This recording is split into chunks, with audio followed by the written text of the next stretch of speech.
A very good evening and a warm welcome to the Joie Stadium for Manchester City versus Everton in the FA Youth Cup quarter-finals.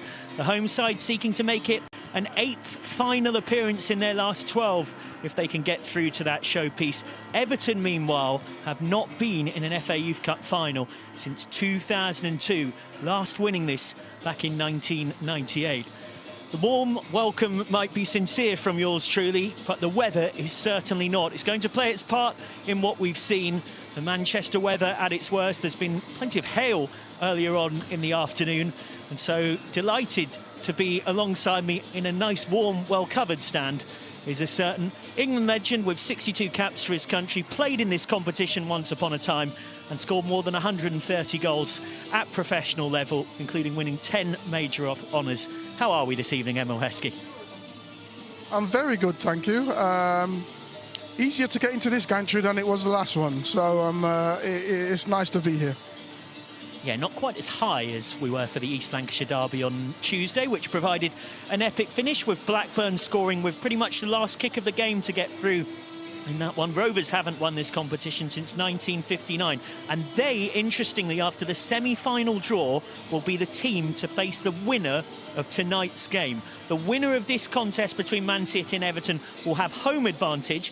Blackburn Rovers will be away, and the other fixture will see Manchester United or Sunderland, who meet next Wednesday at Old Trafford, have home advantage against Crystal Palace, who scored twice late to knock the holders Aston Villa, I should say, out on Tuesday. So the semi-final draw will be tonight's winner against Blackburn Rovers, Manchester United or Sunderland against Crystal Palace, and from how I understand it, the final, which is of course since 2018 a one-legged final, it used to be a two-legged final, will be hosted by the winner of tonight's game or Blackburn Rovers.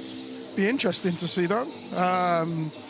Like you say, City have a lot of pedigree in this tournament, and they've got some outstanding players on view tonight, so it'll be a good game tonight. And one of those, of course, is a certain Regan Heskey.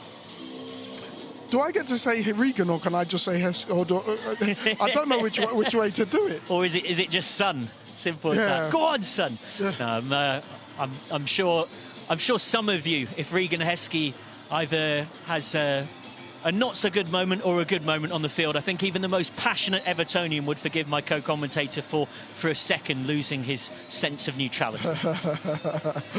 It's going to be a good one for tonight, and it's slick. The weather's really nice for a good fast-paced football match.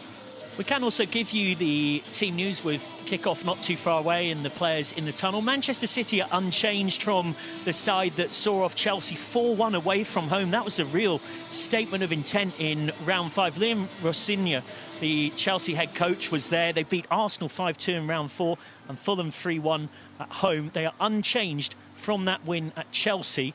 So City looking like a pretty imposing test for Everton, Emil. Yeah.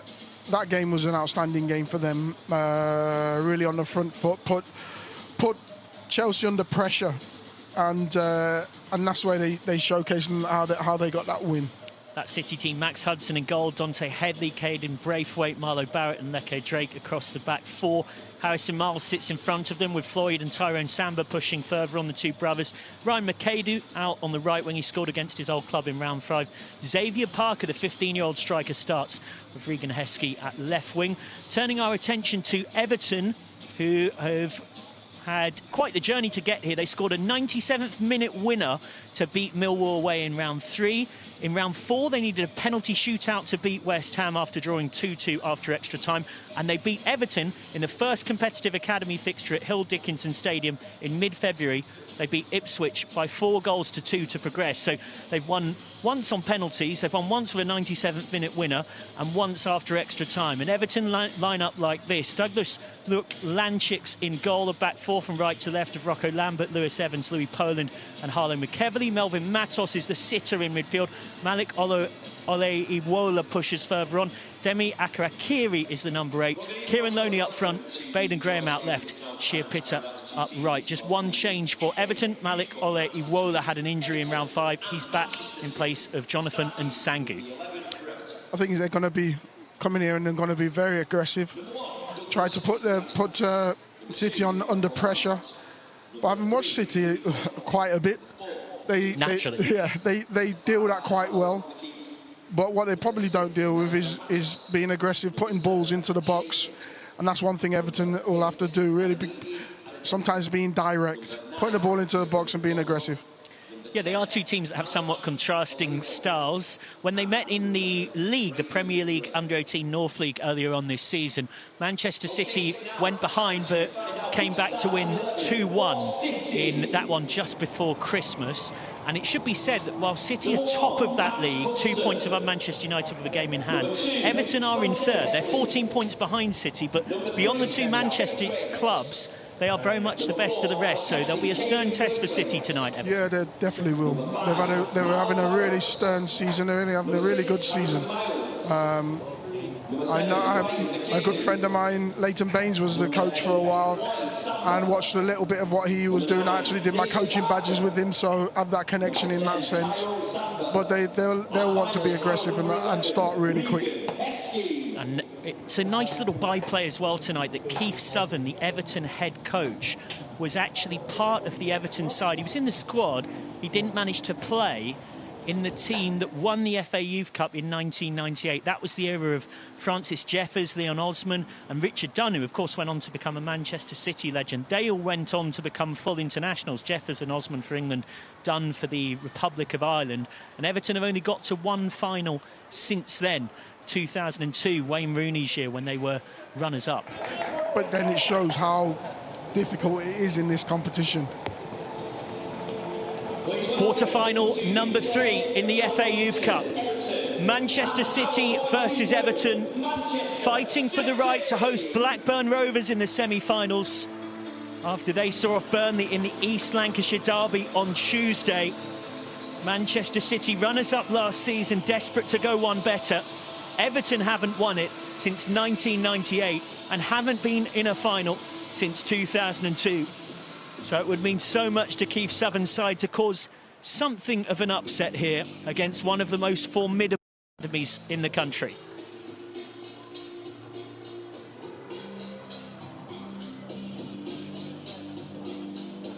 Your referee just in shot there is Richie Watkins, assisted by Jason Roberts and Kieran Forrest. Louis Smith is your fourth official.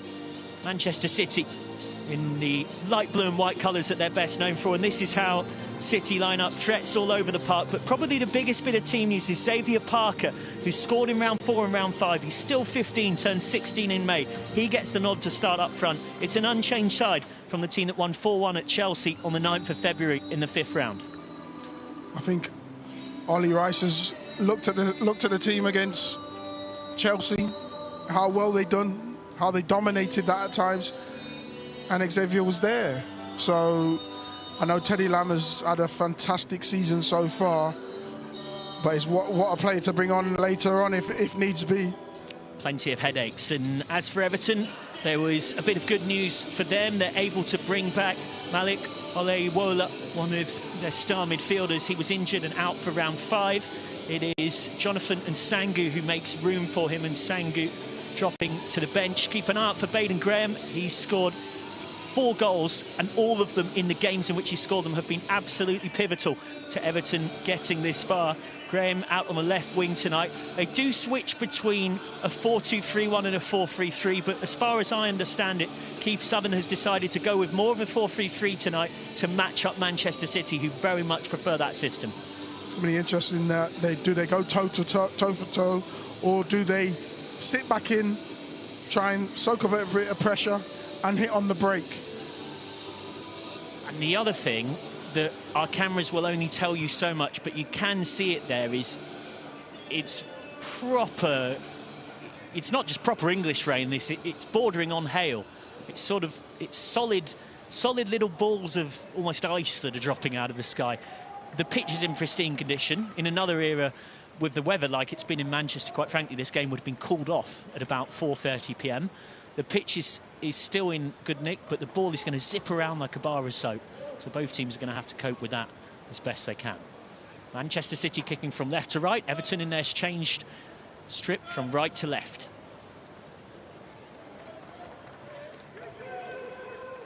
Ball on the centre spot with Floyd Samba.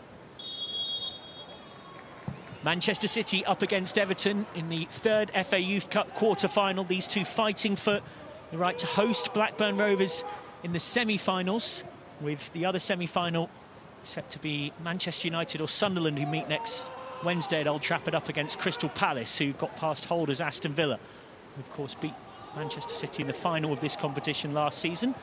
City desperate to go one better. Only Manchester United have reached more FA Youth Cup finals than City, but they've only won 4 of the 13 when they've got there, so they'll be still very much eyeing a league and cup double this season, with them being top of the Northern League.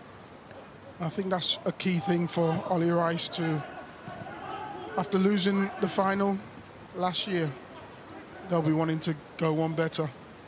And Everton, of course, looking to write their own bit of history and come here and cause an upset. And it's Everton pushing forward nicely early on through Poland down that left flank. Everton last winners in 1998, 3-time winners in 1965, 1984 and 98. Runners-up 4 times, last of which was in 2002. Little flick back for Poland. It's intercepted by Floyd Samba. Now a chance for McAdoo. Twisting and turning. Everton on something of a high press early on. I think that's going to be key tonight, and even Max Hudson is being charged down, but he's managed to get it out onto this left flank. Tyrone Samba. Now Headley has room to come inside and underlap. Ball across intercepted by Matos. That's his key function in this Everton team, Melvin Matos. His brother at Sheffield United, he describes his ability to break up play as one of his best attributes. Talks about being a youngster and endlessly watching N'Golo Kante and Claude Makelele on YouTube. As McAdoo is a little bit late in on Graham.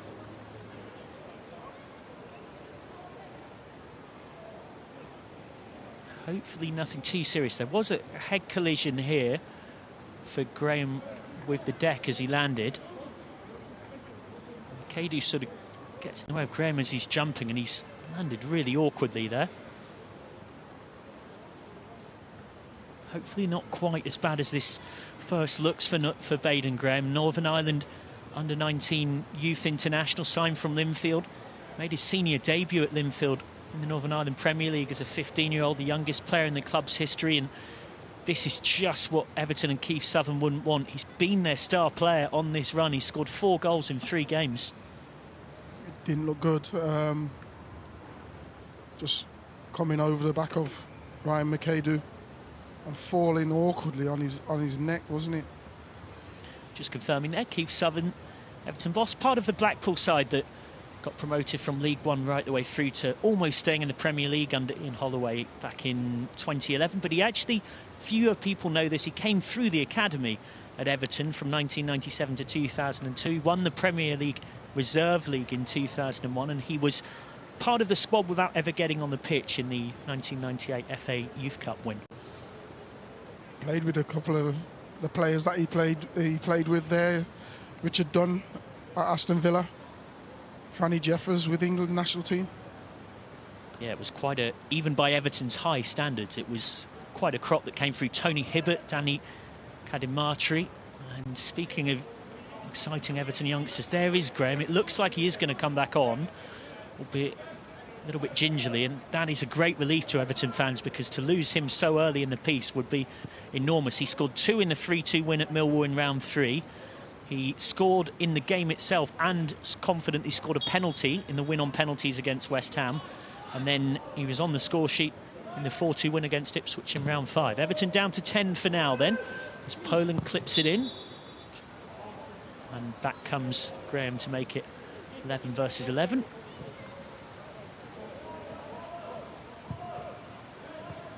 Foul by Loney. And again, Everton willing to press really high, and that's made things awkward for Hudson, who can only give it straight to Lambert. Skidded out off him, but it's a moral victory for Everton, though. I think this is great to see. I think they're going to go aggressive, toe-to-toe, trying to match them. Yeah, it's very clear that Keith Southern has not set his side up to come in and low block and try and absorb extensive pressure. Wants them to try and set the tone here. Wambe Olewola. shows skill and physicality to keep it. Poland. Passing behind, intercepted by Dante Headley.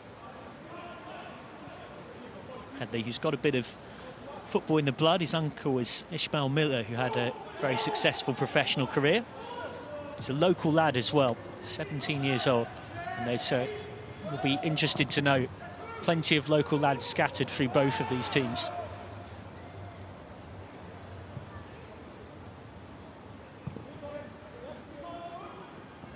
Headley. Again looking for that underlapping run, Headley, and he's found it. And this time the crossfield ball is fantastic. Really opens the pitch up for Manchester City. Lovely feed. And that will be the first corner of the game, won by Regan Heskey.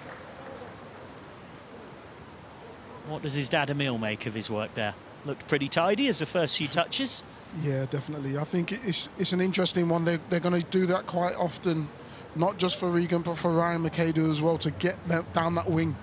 Try and get some crosses in. First and foremost, try and get some crosses in, and then look to come in and possibly shoot as well.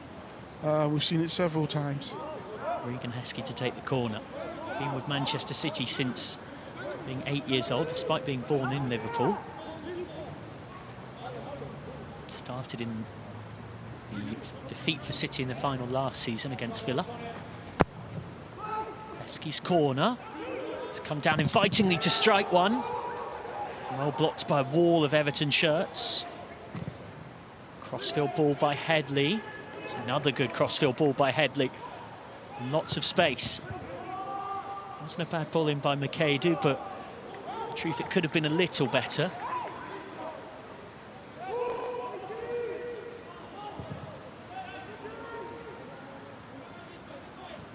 Drake finds Headley. Both teams just resetting their shape from the set piece. Little touch from Tyrone Samba.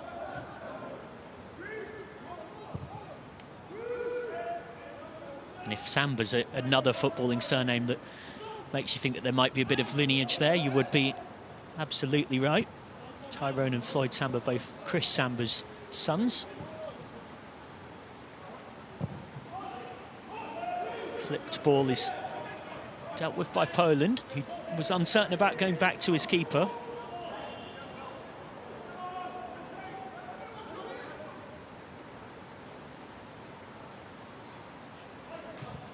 Headley gets the 1-2. Shown plenty of adventure forward from fullback already. It's met by a fierce challenge from Graham.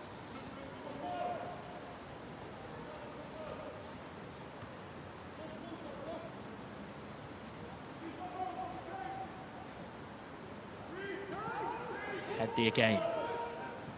It's an important touch from Akarakiri. That's helped Everton win it back and play from there. Lewis Evans. Evans crossfield, and what a ball that is, but not quite brought under control. But it's nice stuff from Everton. The run from Lambert was good. Very good run. I think they've identified getting forward. Lambert getting forward and not being tracked. Had Lambert managed to bring that under control a little better, Everton were in business. Great ball across from Lewis Evans, to whom this fixture will mean so much. He's on the ball now again. The Everton number 4, passionate boyhood Evertonian.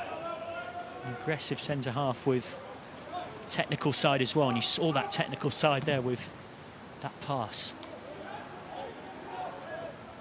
Braithwaite.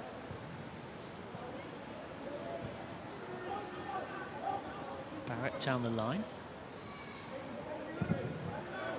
Block on it from Matos. Kieran Loney again will try and make himself a nuisance of Hudson, who has been in a Manchester City senior squad, Max Hudson, in the Champions League against Juventus in December 2024. What an experience that is for the Wrexham-born Welsh youth international. One back by Akarakiri. Just a little foul helps Everton build.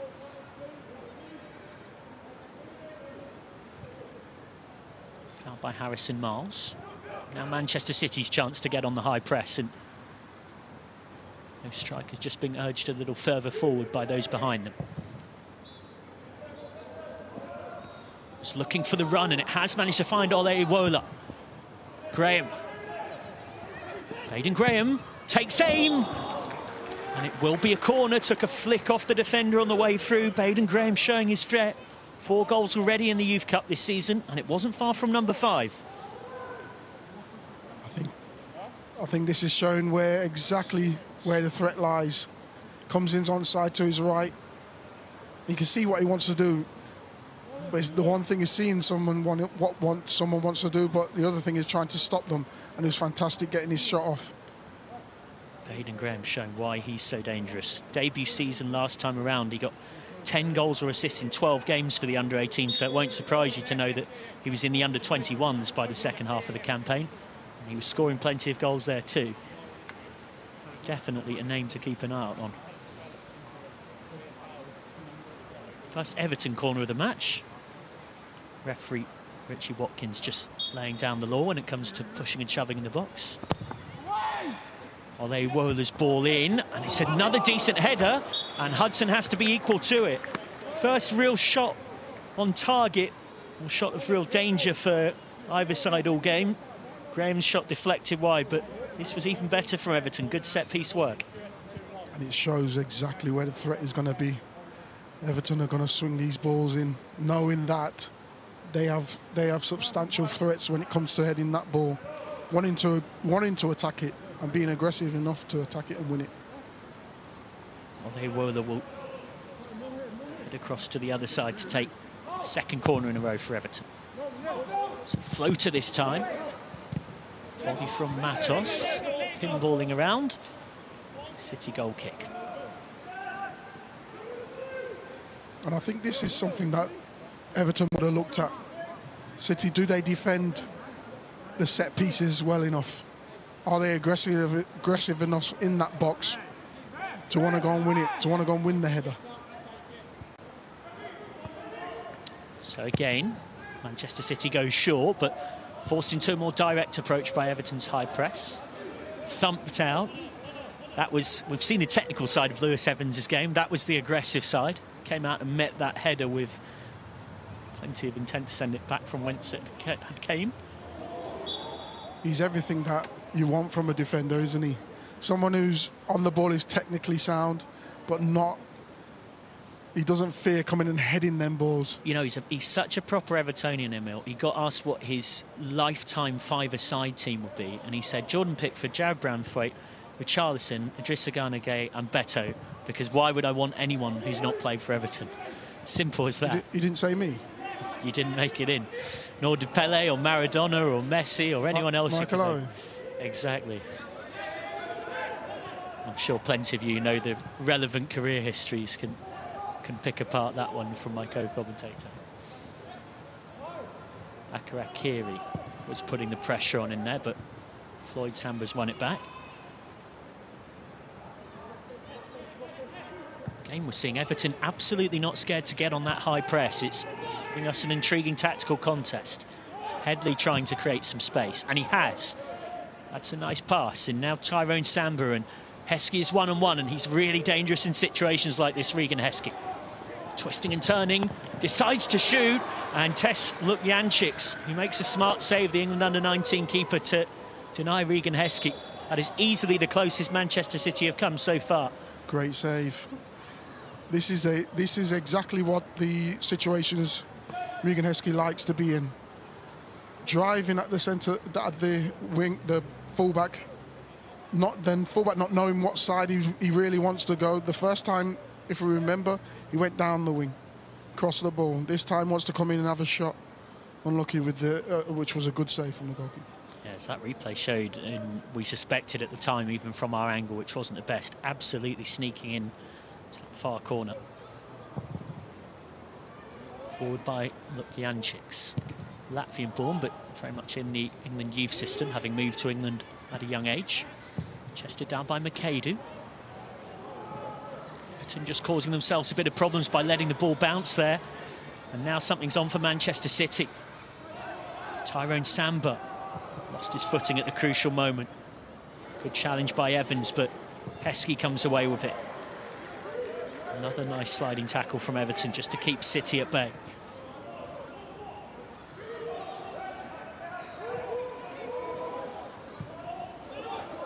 Floyd Samba. Ticked around the corner for McAdoo. Oh, what a pass that was for Headley, who's offside. That was an interesting one. If McAdoo plays that first time, Dante Headley's in there. He takes a touch and then plays it just that split second. But they'd broken through Everton fairly easily. Yeah, both sides with points of encouragement from this first 17 minutes or so. Manchester City have had an unfortunate habit of going behind in a lot of games this season. And from speaking to a few people in the knowledge when it comes to tactics and analysis, it's often because they've been a little too eager to go and score and set the tone. And so they've actually, despite being one of the dominant academy teams in the country, quite often found themselves playing catch-up from 1-0 down. And they did that when these sides met just before Christmas, coming back to win 2-1 against Everton. Here's Pitter trying to put the pressure on. Just shepherded out, though. Shea Pitter will be another key threat for Everton tonight. If they can get him into good areas, they'll feel like there's danger. Pacey winger from Wales, signed from Llandudno, who's already got 5 caps for Wales at under 17 level, including a goal against Gibraltar. Braithwaite looks out left and finds Barrett. Allowed to keep going. Now Heskey, who after his earlier work has got 2 closing him down, and well, they were that almost won it.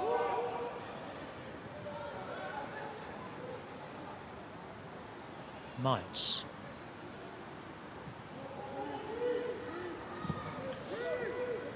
Spreads it out for Drake. McAdoo. Cheeky step-overs. Has it taken off him eventually. Wins it back, though. Great persistence from McAdoo. Just a little foul in there.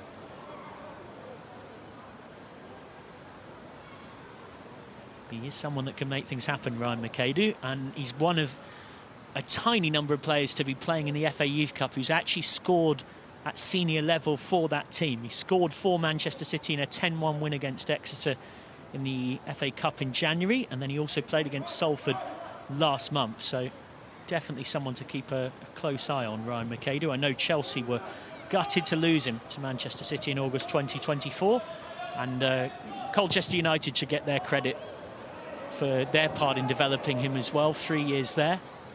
Really important that when a player comes through various systems like that, they all get the flowers that they deserve for creating the skillful young footballer you see today. And he's done fantastic since coming to Man City. Real energetic ball player, ball runner with the ball. He can do everything, the lad. Akiri was trying to get it in behind. Well, one back by Everton, whose high pressing game has really helped them early on here. That courage to press high. Graham with the back heel, and it's a good back heel as well. And it's Poland who manages to win the corner. It could have been so much more, though, for Everton. I think it's great bit of work down the left-hand side for Everton. An understanding to be able to take the back heel and trying to get a crossing.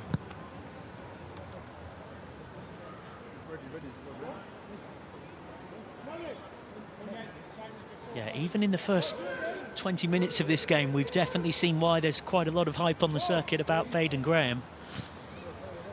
A lot to enjoy there. Third corner of the game. Everton have threatened from both their first 2.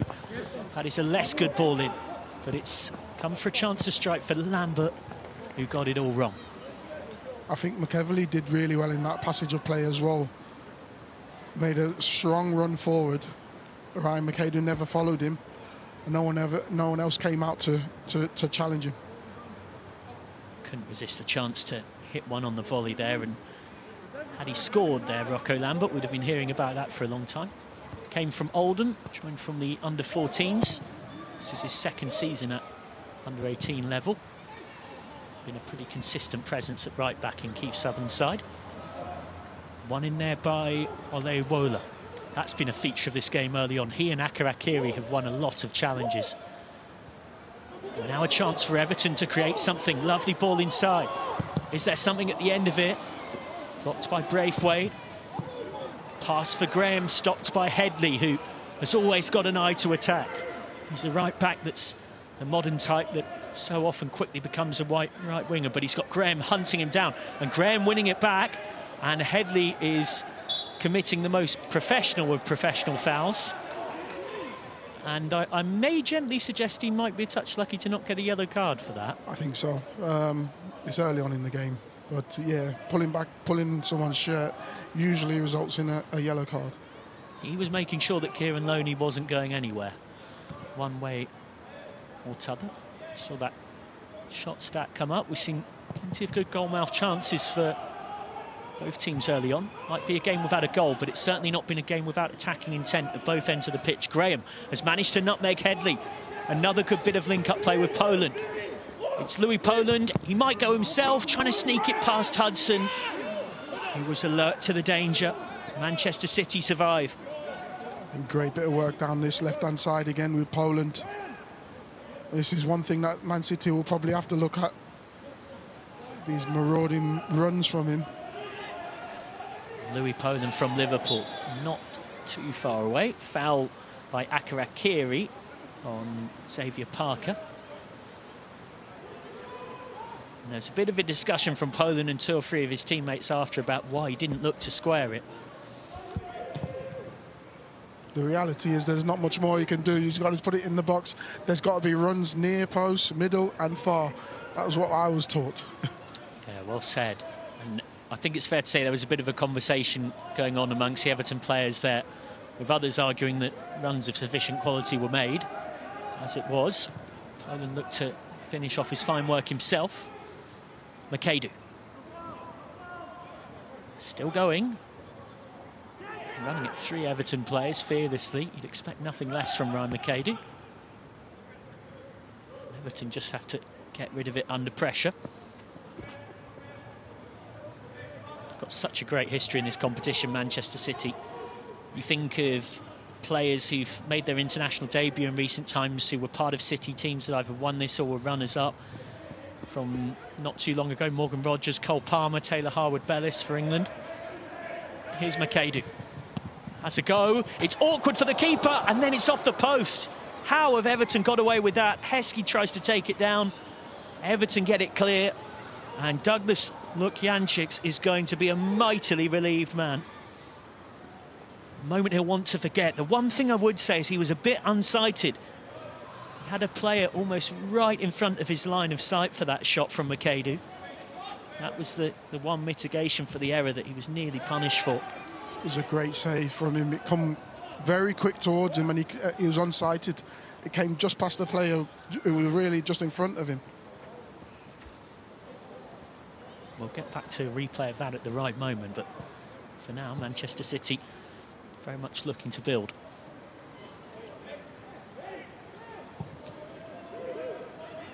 Drake switching flanks to be down on our right. McAdoo inside. They were trying to draw Everton across for a switch ball for Heskey.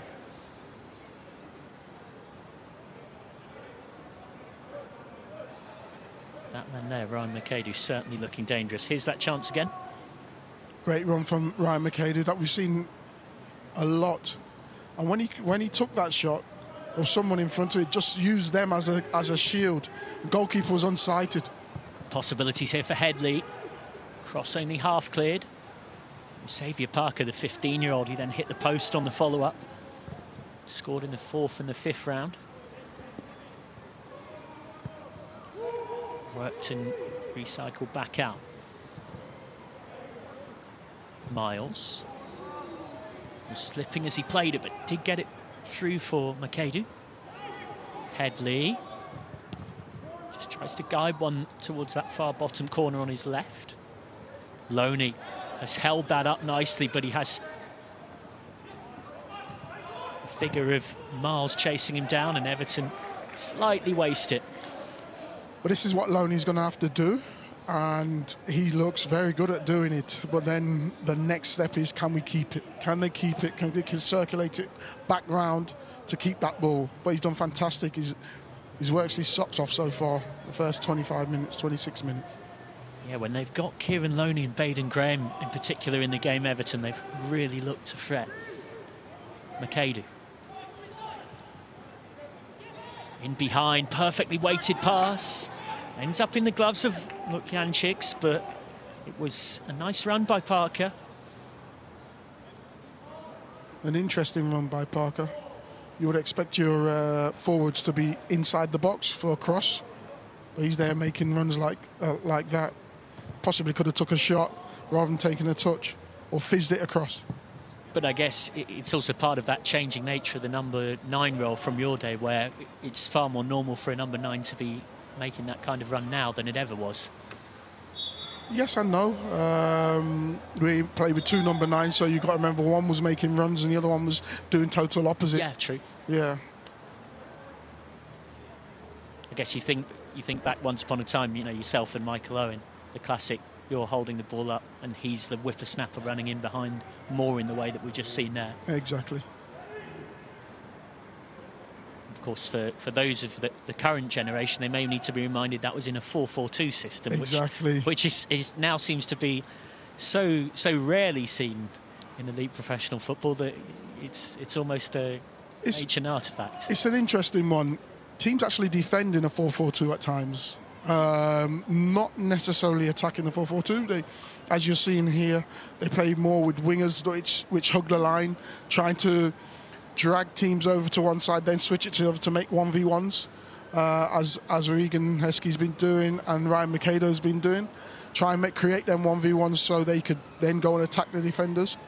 Whereas we were playing in more of a traditional 4-4-2, getting it up to us, up, back and through, in essence, which was something that was probably stuck with us because we were English teams and an English way of playing.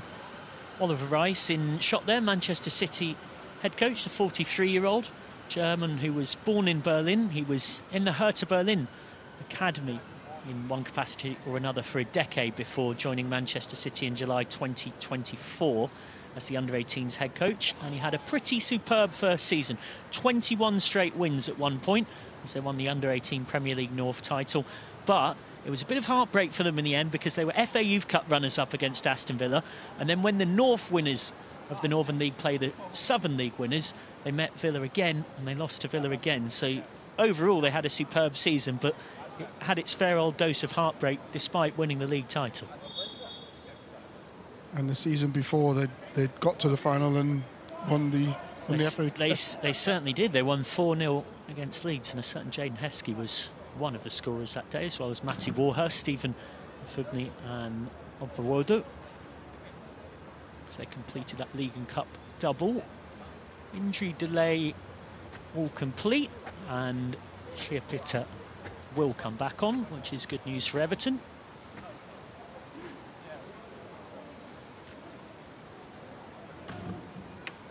And to my great surprise and delight, it should help the players be able to focus a little more on the game and their skills than the conditions. For pretty much the first time today, it has completely stopped raining or hailing and the winds died down. Here's Heskey. Helps it inside. Tyrone Samba trying to make room for a shot. Now it's Heskey. Heskey's cross. Taken down by McAdoo. Headley. Solid from Everton in their low block. Manchester City pushing and probing, knocking on the door. Little foot on it from Graham just to slow the home side up.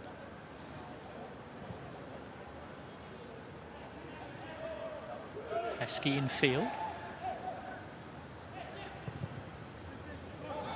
Crossfield ball cut out easily enough by Poland.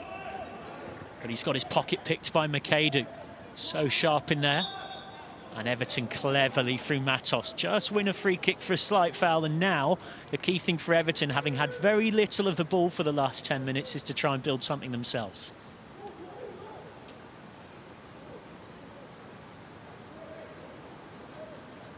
I think they've done really well, Everton, in winning them balls back. Soon as they give the ball away, trying to win it back. That hustle, we've done fantastic in that. Loney jumping to try and win it, but took a flick off a City head, so Headley had to play. Ends up with Akrakiri. On for Matos.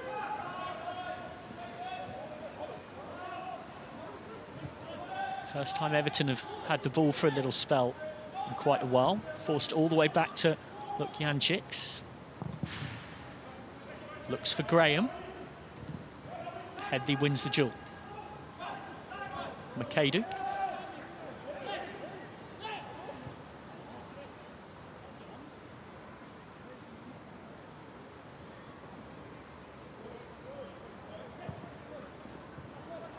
Press being led by Akrakiri, who almost forced an error there.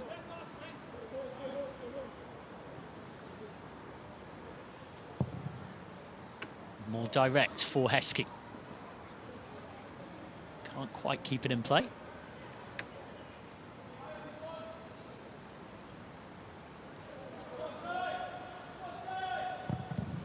Hammered clear by Lukjancic. And it's a chance for Everton to play in transition here with Pitta. Worked back for Matos. Akrakiri has managed to thread that through. Olaiwola has a go. Hudson didn't gather it. Luckily for him, it fell to shirt in blue. Makadu.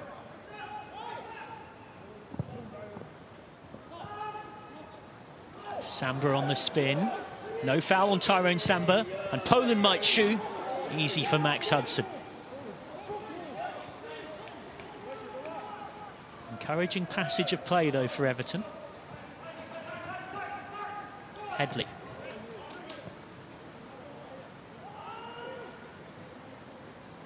Miles.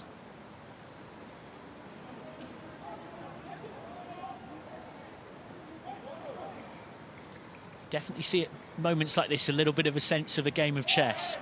Manchester City waiting for Everton to step out of place in their defensive shape.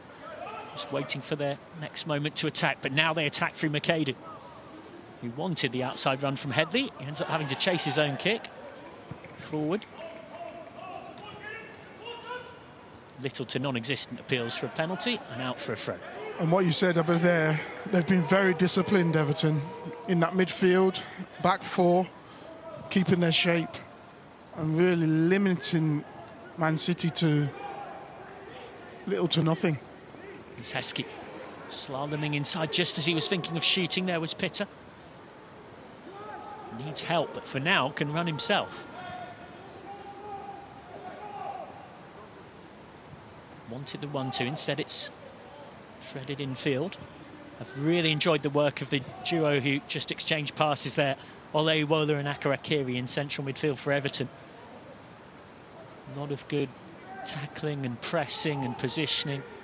And some nice passes to get Everton going on the counter-attack. That midfield battle was always going to be big tonight. And they've had to be aggressive, because that's where, at times, games are won and lost. And they have been aggressive in there. Heskey has it taken off him by Matos, who's also more than played his bit. No foul. It's just a slip on a pitch that will play its part because it's had plenty of Manchester moisture on it. Tyrone Samba. Heskey. City knocking at the door again. Poland can easily intercept. Makadu. Could see fancied shooting. He will eventually. Might have hit his teammate Parker there. Headley. Does get the 1-2. It's Headley across. It's begging for a finish.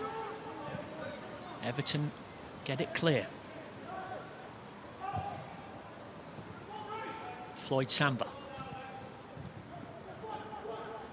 And still off the 1-2. And one back again, just to illustrate my point from a few moments ago at a crucial time.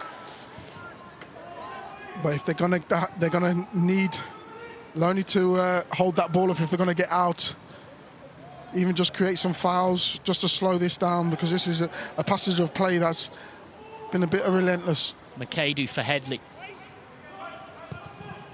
Headley rolls it across. Everton sat so deep. Strike from Floyd Samba. And look, Jančić makes the save.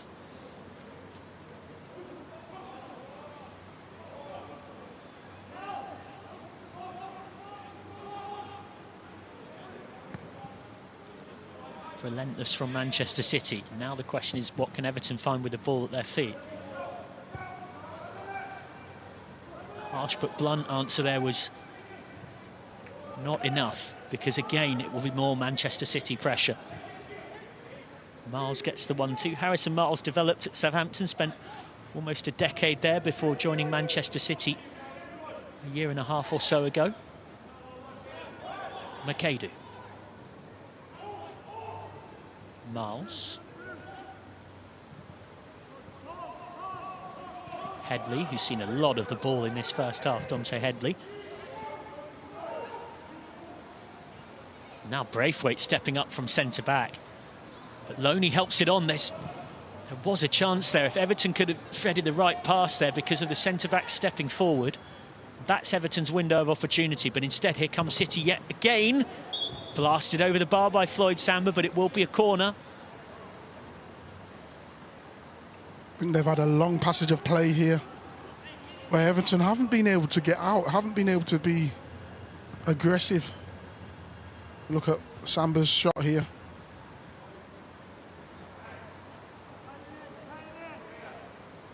Ryan McAdoo to take the corner. He's got Heskey on the short option, McAdoo. England under-18 international.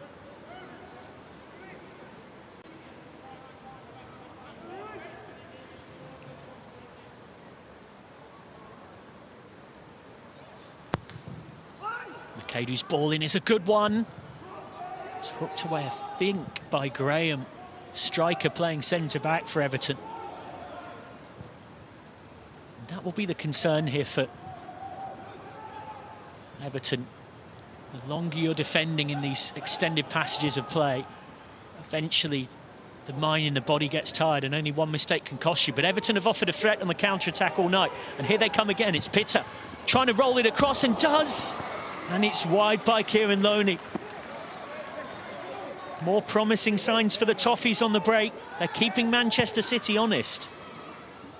I think this is one of the things that Manchester City are going to be aware of.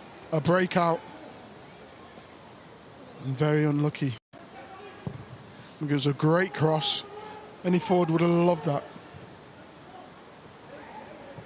Yeah, that's the kind of delivery that's why so many are quite excited about Joie Pitta, the Welsh winger. The rain has started, I was going to say crunching down. I'm not sure rain can crunch down, but you get the point. We're back to what we've seen for most of today. Ball over the top, taken out of the sky beautifully by Floyd Samba. McAdoo. Floyd Samba tries to strike one, and he almost bent it in, you know. Starting that a long way out and curling it and curling it and curling it some more. And that was almost a fine finish.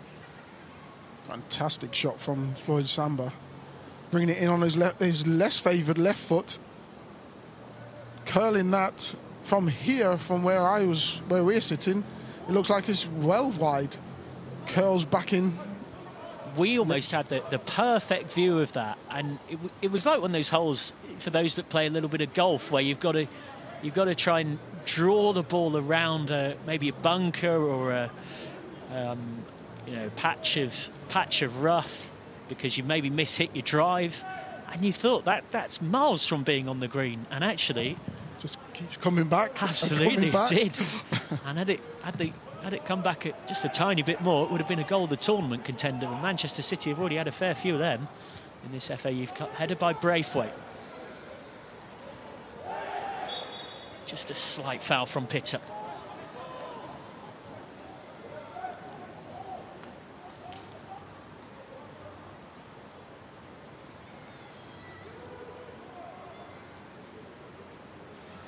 Nine all in terms of shot count. That reflects the fact that while Manchester City have had more of the possession, in terms of creating chances, it's been a pretty even contest. I think Everton will be very happy with that. They'll be looking at it and thinking, can we get Pitta on this ball a little bit more, getting crosses in. And also 7-6 when it comes to shots on target, which again reflects the fact that the quality of the chances both teams have created have felt relatively even, certainly from the eye test. Not sure exactly what expected goals might have to say about that. Heskey, just a slightly heavy touch, and it cost him because Matos was there to win it back. But Everton guilty of not doing a lot with it, as it's sent long to Hudson. There's one thing they have to be careful. When you've let the opposition have a passage of play and then you give the ball away straight away after winning it, can be a bit frustrating at times.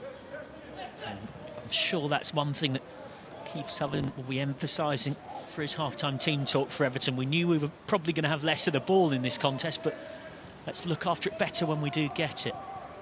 Heskey gets it back from Floyd Samba. Chopping inside, wants the 1-2, gets the 1-2, and then chops inside again and over the bar from Regan Heskey. He'll be really disappointed to not hit the target from there for a player of his high quality. It's a let-off for Everton. And again, these are the situations that we see Regan Heskey coming in, loves coming back into his right foot. Usually used to seeing that nestle in the net, but high and wide at the minute. Said with a knowing smile for those who maybe didn't catch at the start of the game. Regan's father, England legend Emil Heskey, on co-commentary. I'm sure you've seen a version of that chop inside and right foot bottom corner, even back in the day in the living room, and then maybe when he was a bit older in the back garden. Seen it a few times, yeah. Of course, for those unfamiliar, Jayden Heskey on the score sheet for Manchester City in an FA Youth Cup final win a couple of years ago, and now he's on loan at Championship side Sheffield Wednesday. That's, of course, what you get to, the dilemma with these players in and around this age group, starting to look at opportunities to get a good loan and those first steps in first-team football. I think it's very important because you go into different environments, go into different styles of football.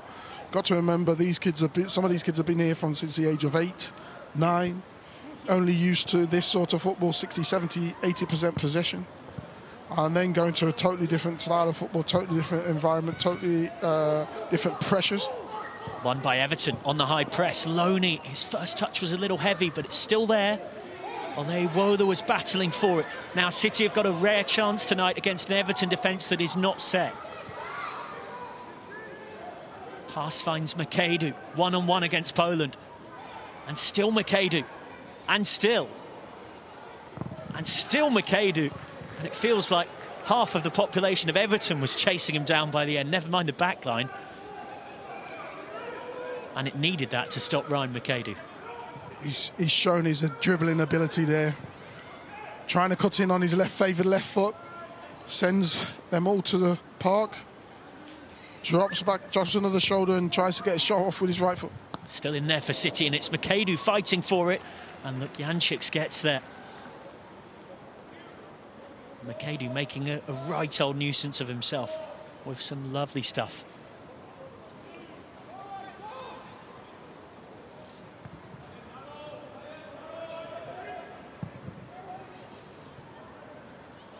Everton trying to build from the back. Pitta gets it away to Lambert. Olewola, lovely pattern. Pitta, Olewola, and the back heel is good, and Pitta's trying to charge through. And just an intelligent slight shove on sheer Pitta helps Manchester City see it out into first half stoppage time. We have had an injury, so there'll be a fair few minutes added on, I'd expect. More than the cursory 1 or 2. I would expect we're looking at 4 or something around that figure. Tyrone Samba has Heskey on his outside. Might not need him. Easy for Jančić. Did score a couple of goals in round 4, Tyrone Samba, and what was a very good day out for Manchester City. A 5-2 home win against Arsenal. Revenge for a semi-final loss in this competition not too long ago. Tyrone Samba scored a couple, one set up by his brother Floyd. Hudson has to come a long way out. Braithwaite. Confirmation that there's a minimum 4 minutes added on at the back end of this first half.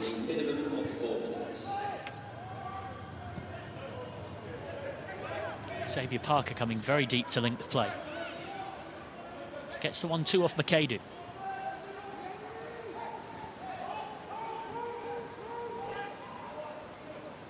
Braithwaite. Trying to turn and spin. Will be a free kick.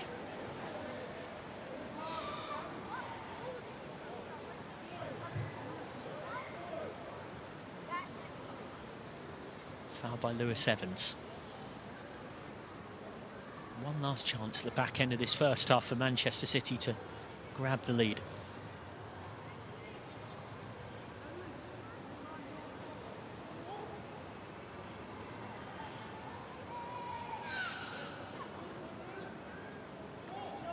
Might fancy a shot. Is it a little bit too far? Yeah, I was just about to say, I think it's right in that range. You can almost see the Manchester City players having a discussion between them about what they think they should do, and they still don't quite look like they've made their mind up. So after all that, they're going to go short to Drake. Braithwaite. Miles. Heskey. There's two closing him down. Peter concedes the throw. Huge moments in this game. If either side grab a lead before half-time after what's been a really even first half, it's one of those goals that hits particularly hard. Because the one that's conceded it will feel like they didn't deserve it on the balance of play.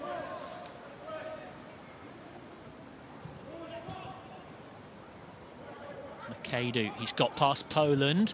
He's trying to slip that one in behind. It almost got there for Tyrone Samba.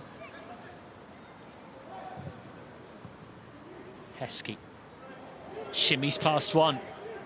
It's Regan Heskey who's unselfish, and McAdoo slices it. And that might be that for the first half. They're getting a little bit of success now, aren't they, on the wings? Starting to really turn up that pressure, getting at their full-backs, putting them on the back foot. But it's just that final bit that they've just not quite got right. Just that last pass. Everton will take comfort, though, from the chances they've created on the break. They've certainly had their moments too. I think if they can get Peter into the game a little bit more, he's very direct. They've got a chance of nicking a goal.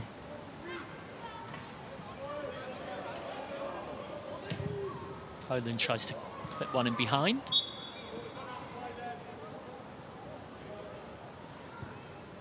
Mere moments left in this first half.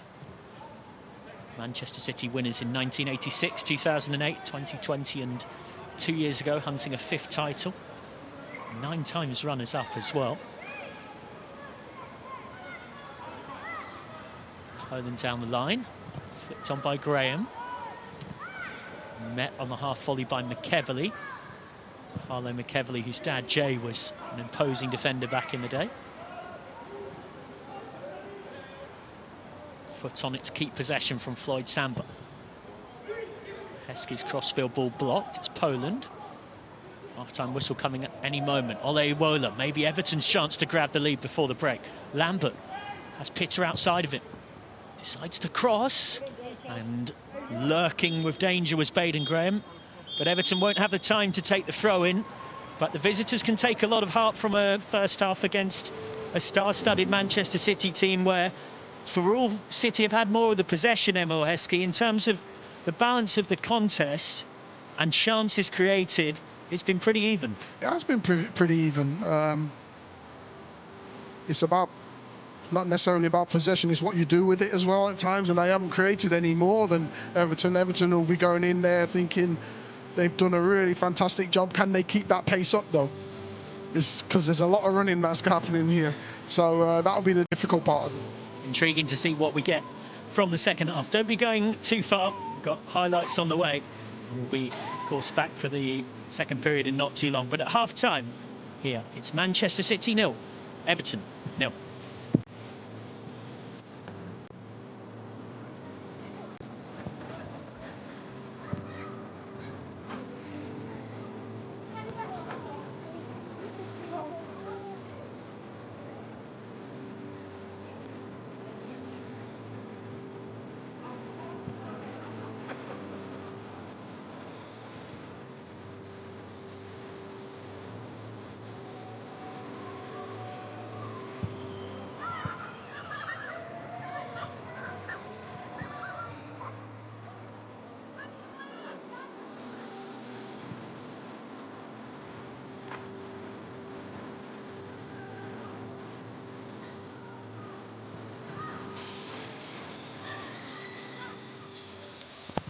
Let's have a look back at the highlights of that first half.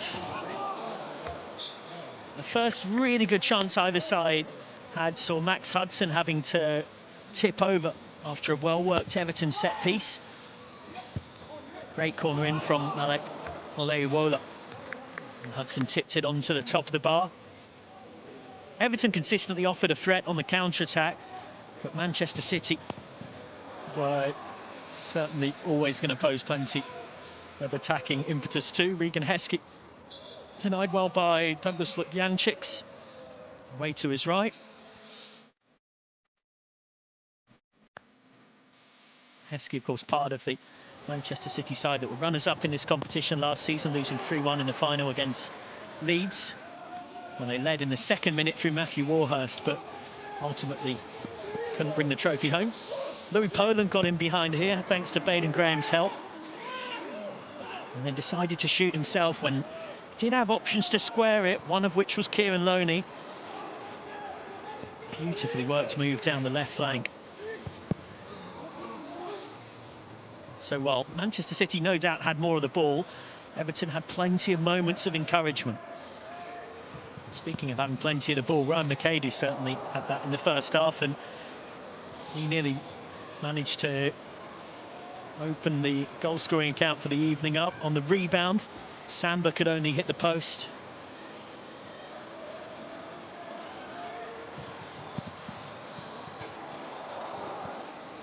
It's intelligent from McKay, just using the Everton defender effectively as almost a blocker on his own keeper. And plucked out of the sky here by Floyd Samba, who found McKay. And the curling hit by Floyd Samba, which nearly curled back and went in. Samba, who was born in Macclesfield, has been at Manchester City since the under-8s. Only turned 17 in January. Almost making his mark, and then Heskey linking up nicely and just leaning back and ending up off target, Regan Heskey.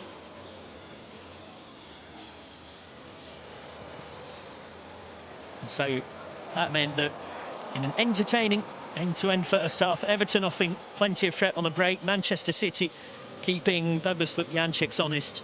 The score at the break is 0-0. We'll see you shortly for the second half.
Welcome back to Manchester for the second half. 0-0 at the break between the home side and Everton, fighting for a semi-final spot where they would host Blackburn.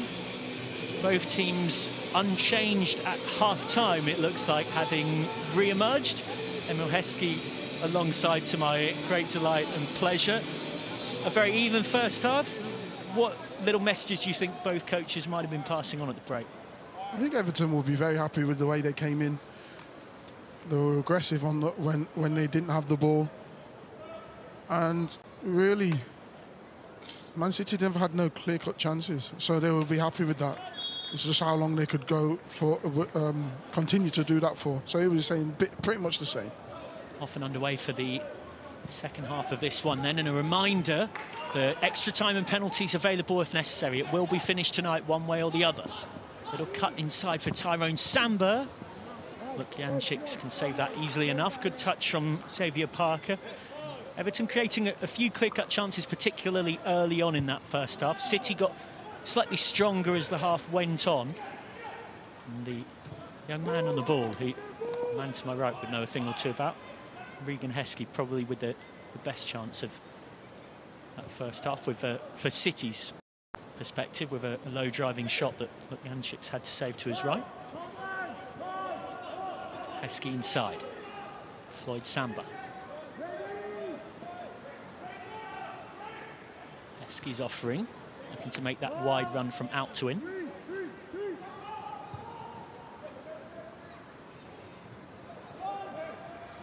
Drake, forced back to Braithwaite.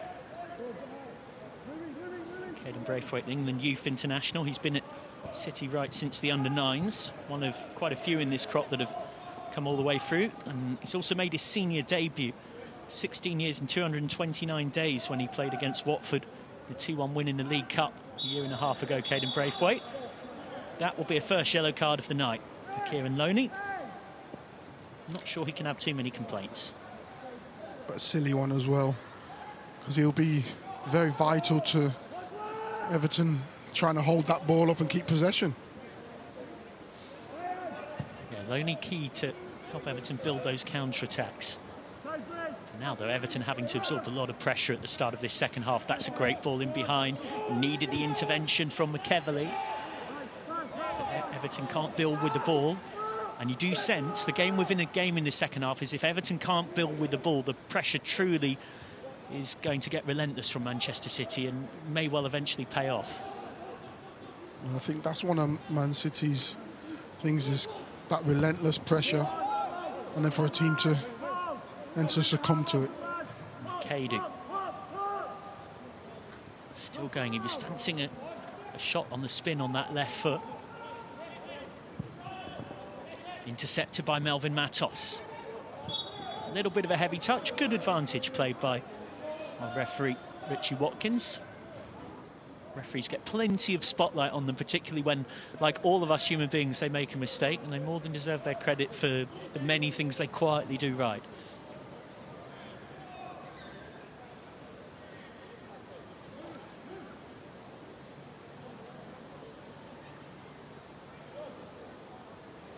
Just taking his time over the restart, Hudson.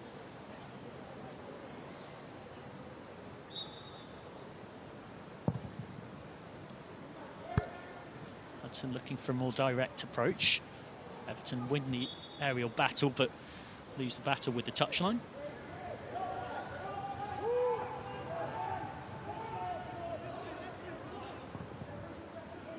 Beg your pardon. Getting my goalkeepers in a twist. It's Jančić, of course. Almost as if to prove my point from a minute ago about referees being human beings and making mistakes like all of us. Commentators, you can apply the same thing too. Forgive us that one. Good bustling run from Ole Wood. He's just run out of room.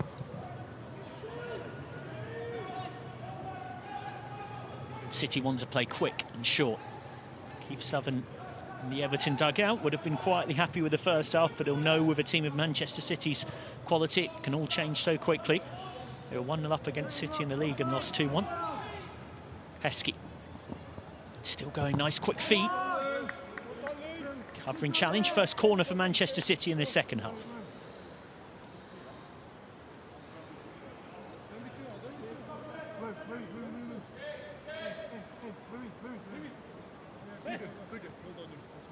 Oliver Rice in the home dugout for Manchester City. What can his team conjure up from the set piece?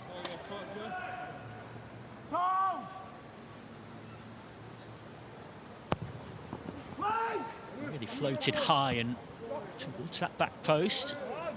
A bit overhit in truth. Not this young man's finest moment, but what can you tell us about Regan Heskey that other people watching at home may not already know about this young talent? Pretty much not much when you see the footballing side. Very fearless. Very fearless. He just wants to attack. He wants to enjoy. Seen it from a young age. Very clean striker of the ball. And loves dribbling with it. Wonder where he got that from, I say with a cheeky smile on my face. Sent forward by Lukjančiks. Pitter loses out. They're battling to win it back and gets the block in. It's actually fallen kindly for City though. Heskey. Challenge comes in on Miles.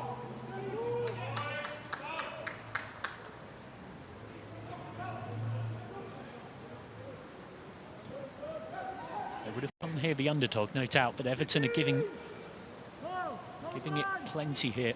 They're giving City the tough night that everybody thought they'd give them.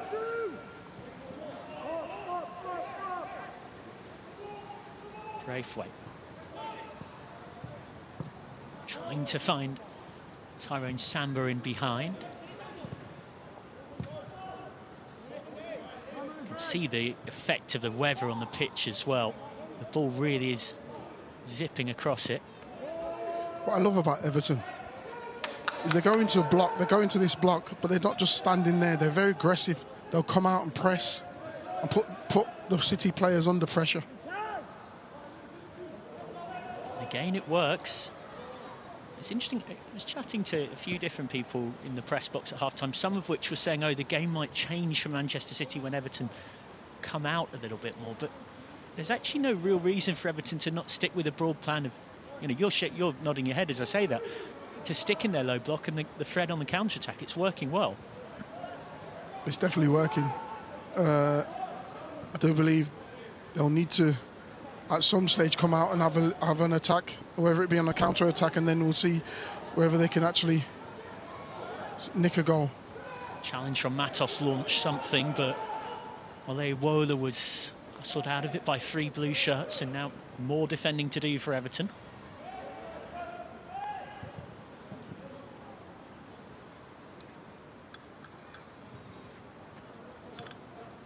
We've had 2 high-scoring quarter-finals on Tuesday. Blackburn scoring late, coming back from 1-0 at half-time. Valentin Joseph, the top scorer in the competition, equalised, and then it was a ball across from Sargent that led to an own goal, which won it for Blackburn, and Palace won 3-2 at Villa. This lower scoring, but there's no shortage of tension and quality out there. Matos. Evans. Rare spell for Everton of possession deep in City's half. Wanted the 1-2.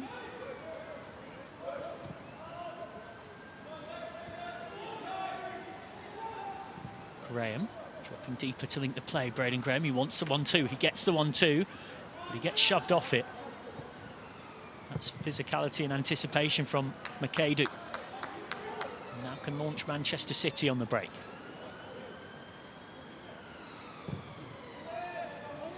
Crossfield ball.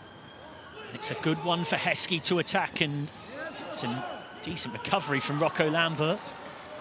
City with a player down, but on we go. And wide from Xavier Parker. We'll give a chance for a bit of treatment from what looked to be a bit of an awkward landing for Tyrone Samba, but he's immediately shaked his head as if to say, I don't need any further attention, to the referee Watkins.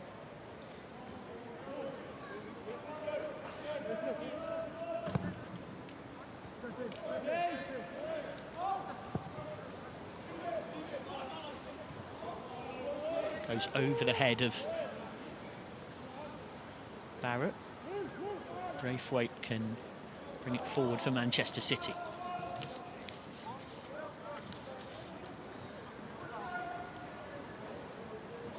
Of course, the longer we go on, both sets of players will be aware that one moment of magic or one mistake decides the game, and that brings its own element of pressure that you don't get in a league campaign in quite the same way.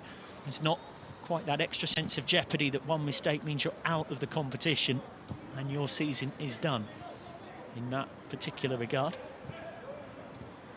Wasn't a good pass, and Tyrone Samba's done pretty well to recover it off Matos, who's now chasing after him. Space for Regan Heskey. Plenty of silky skills. Then rolls it back for Floyd Samba. It's Regan Heskey again, who was unselfish. Play by Everton for now. Floyd Samba wanted to get it round the corner, won by Lambert.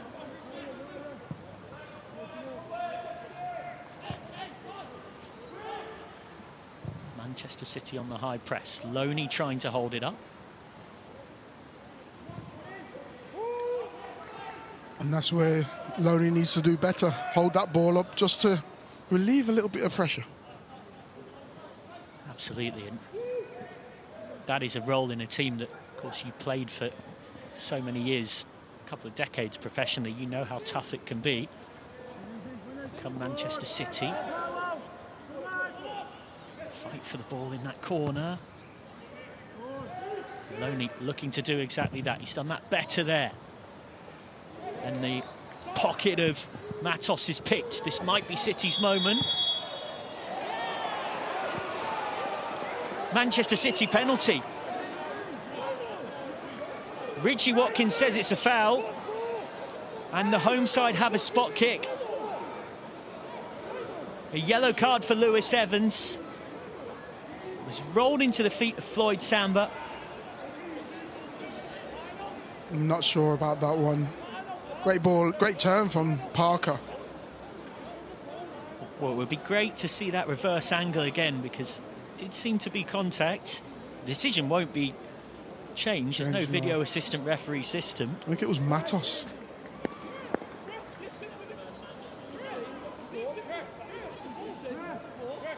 It is a booking. I think Matos came across, challenged, but he's got a nick on the ball. Great ball in. And he's got a touch there. He'll be very disappointed with that.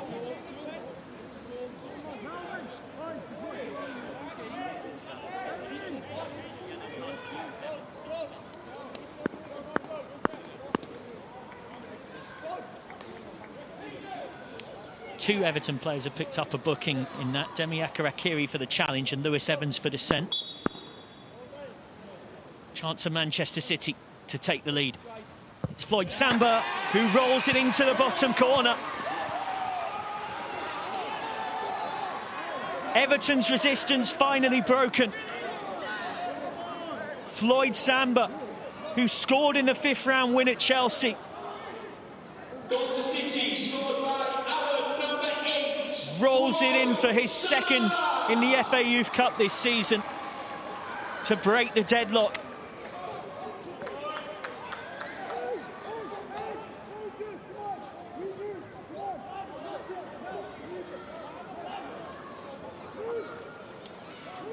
Cool penalty, wasn't it? Very cool. I think goalkeeper's gone a little bit early, but still have to have the nerve to take your time and just roll it into the net.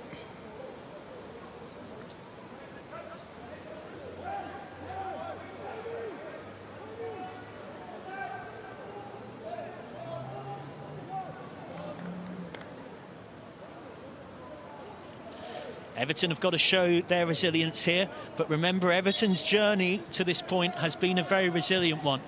They beat Millwall 3-2 with a winner in the 7th minute of stoppage time. They beat West Ham on penalties in the 4th round in mid-January, and they had to go to extra time to win against Ipswich Town in the first competitive academy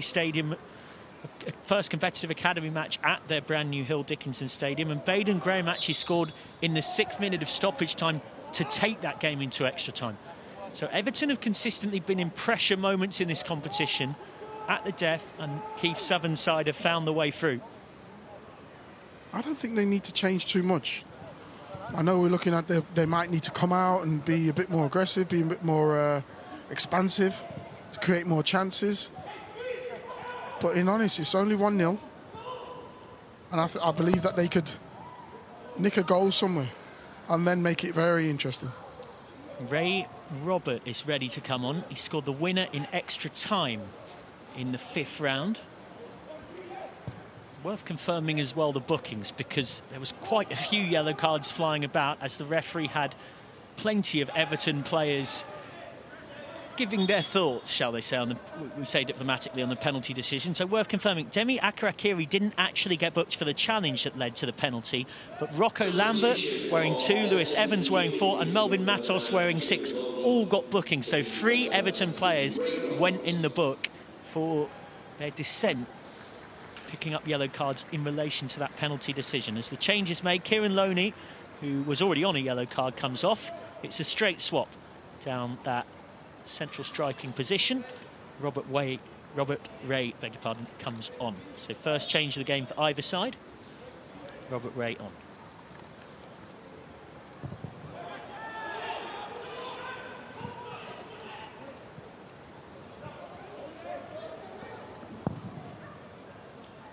Ray Robert, beg your pardon.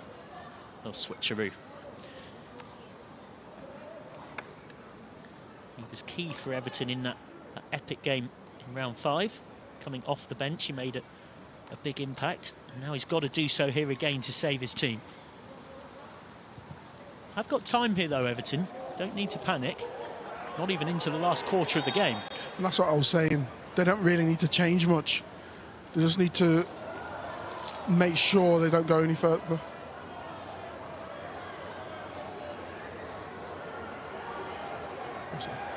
Oh, it's a red card.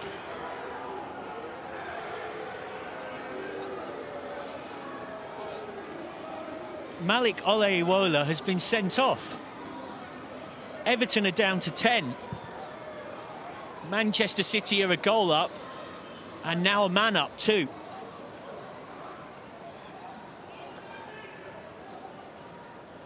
Well, it goes from bad to worse. Here it is, Oleiwola just following in with a high boot, and it is a straight red.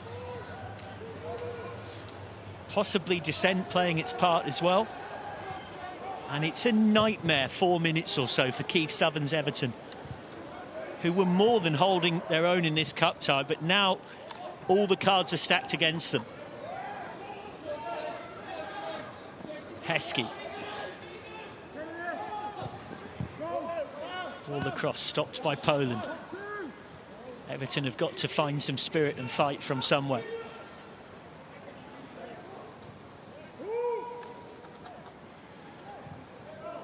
Otherwise their FA Youth Cup campaign might be ending in front of their eyes. They're still only a goal down, but the momentum is all blue. Light shade of blue, to be precise. Heskey will keep it in play. Tyrone Samba.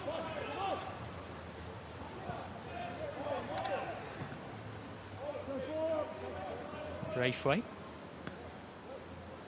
Interesting thing about this is at times during when you're coaching your teams, you put them down to 10 men just to see how they adapt. McAdoo charging forward. They've stood off Everton and they almost paid the ultimate price. Ryan McAdoo got the run right, but the finish wrong. Fantastic win from Ryan McAdoo. What we've seen time and time again from the lad. Dribbles, can drive. Defenders don't know which way he's going to go. Inevitably, he's trying to get onto this left foot, this wonderful left foot of his, to have a shot like he did. Whistled over. Hurriedly cleared by Lukjančiks as the rain really does start to properly pour down. Big chance here for Everton. It's a 4-on-4 if they work this quickly. Ray Robert just got held up for a few seconds, but has managed to get the pass clear. Blocked by Braithwaite. Rare golden chance in transition for Everton.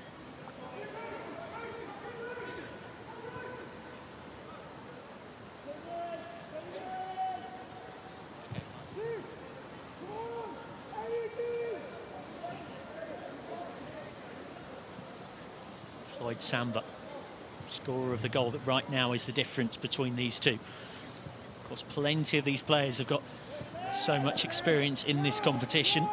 A real core of City players in this team who started in the final last season. Look at the likes of Kane Braithwaite, Harrison Miles. Floyd Samba came on. Finley Gorman, who's on the bench, started. Helped inside. Chance to strike. Saved by Luke Jančić to deny Floyd Samba his second of the game.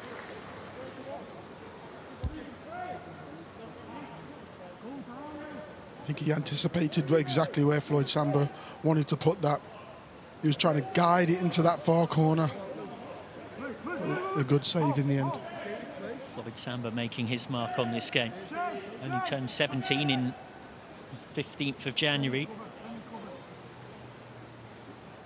Born in Macclesfield. Been at City since the under-8s. Change coming for Manchester City. For now, they take the corner and Heskey goes short to McAdoo. McAdoo's cross doesn't beat the first defender. Everton won't get a chance on the break, though, because it's headed away by Ray Robert. Jake Doughty, the 16-year-old midfielder, is warming up for Everton. For City, it looks very likely we're going to see Teddy Lamb very soon.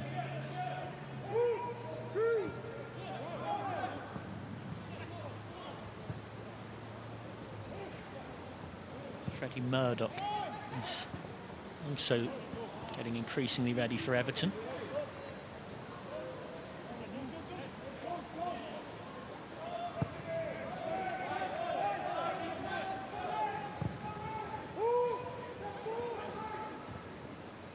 Cut out calmly by Braithwaite. Changes for both sides coming at the next break in play. McAdoo wanting it on that preferred left foot. Barrett. This is difficult for Everton. The midfield has got a lot of work to do. Heskey. Shimmies inside. Thought of shooting on that lethal right foot. Now Miles. Back for Braithwaite. McAdoo. Slaloming like a skier. It's the back of his teammate Parker. And in front of us, poor old Lamb, and it will be Murdoch to come on for Everton, doing their best to keep warm. Nature of a cold night like this with a lot of rain, and the fact that the ball tends to stay in play for longer periods far more often in the modern game than it ever did. You can be waiting as a sub on the touchline for a long while to get on. Here's Heskey. Has got past his marker. Stopped by Evans. Again, though, it's almost attack versus defence in a training ground game, and it's not really Everton's fault. They're down to 10. Had to do a lot of defending tonight. Heskey.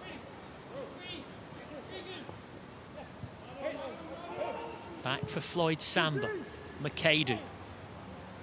All but one Everton player defending the edge of their box as Floyd Samba whips it over, and now finally these changes can be made. I think Everton have done well when it comes to that final third. They've done very well just limiting Man City to long-range shots. Substitution for City leaving the field is our number 9. Changes coming for both teams. Xavier Parker, I imagine you're going to be hearing plenty about in the future. Signed a couple of years back for Manchester City from West Ham. He turned 16 in May, and yet already as a 15-year-old, he's had a big impact in this competition, scoring in round 4 against Arsenal and round 5 against Chelsea. He makes room for Teddy Lamb. And he'll be happy with what he's contributed. He's got into them pockets and really done very well. Matos to be replaced by number 16, Freddie Murdoch. Change for Everton as well. Freddie Murdoch, the Northern Ireland youth international. Midfielder known for having a good engine, so you'd think would be handy for a team down to 10. This is the red card.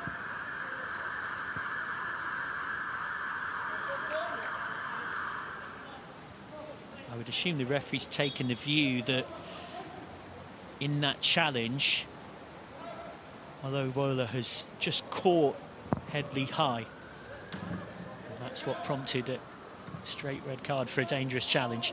And that came just 2 or 3 minutes or so after the penalty. So it's double trouble for Everton. Should say as well, with Melvin Matos coming off to make room for Freddie Murdoch. Matos had a really nice game at number 6 for Everton. He broke up a lot of play. And you can kind of see why he's been taken off for the last quarter, because he would have had to get through a heck of a workload in this one. And that's what we were speaking about before. We were talking about the workload for these midfielders. And they've done really well to get out to the Man City midfielders. Put them under pressure, which isn't easy. And not easy to do as well when you feel like you just can't build something in possession. And the longer the game's gone on, the longer Manchester City have just steadily gained control of it.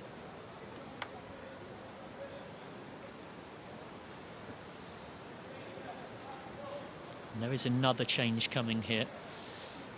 It will be in front of us, stripped and ready to come on. Finlay Gorman, who started in the Youth Cup final last season, signed from Leeds back in 2023. Real scrap for the ball in midfield. And Samba's managed to get it away to Heskey. Manchester City seeking a second goal that would all but book their place in the semi-final. Heskey across, pinballing in there, but it was kind to Everton. Now might be something on the break for Baden Graham. Pitta. Great skills in a tight space from Akarakiri. And suddenly it's on for the Toffees. Pitta has plenty of options, and one of them's Ray Robert.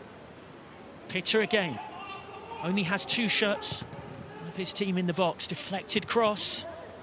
Had there been someone gambling at the back post, Everton might have been in business.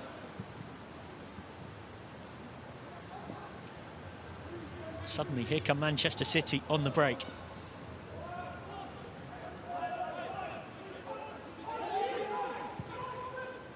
Tyrone Samba. Heskey, first time. Oh. That is fantastic from Regan Heskey. Double trouble for Everton. Double delight for Manchester City, who will feel like that sizzler of a strike, that crisp curler from Regan Heskey, will give them 1 foot into the semi-final. Great finish from Regan Heskey here. Good ball from Samba.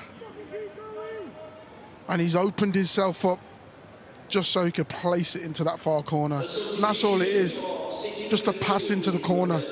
Doesn't need too much on it because the pace is on the ball already. Just feed it into that corner, that far corner. Away from the goalkeeper, into the corner. A purring, proud dad of Emile Heskey alongside me. Hence the very understandable oohs and ahs of delight as he saw his son make contact with it, because we had the perfect view up here in the press box of the angle at which Regan Heskey was hitting that, and at the moment it left his boot, frankly, Douglas Lukjančić in the Everton goal had no chance. And it is a long, long way back for Everton now. Remember, the Toffees also down to 10 after the sending off of Malik Olewola.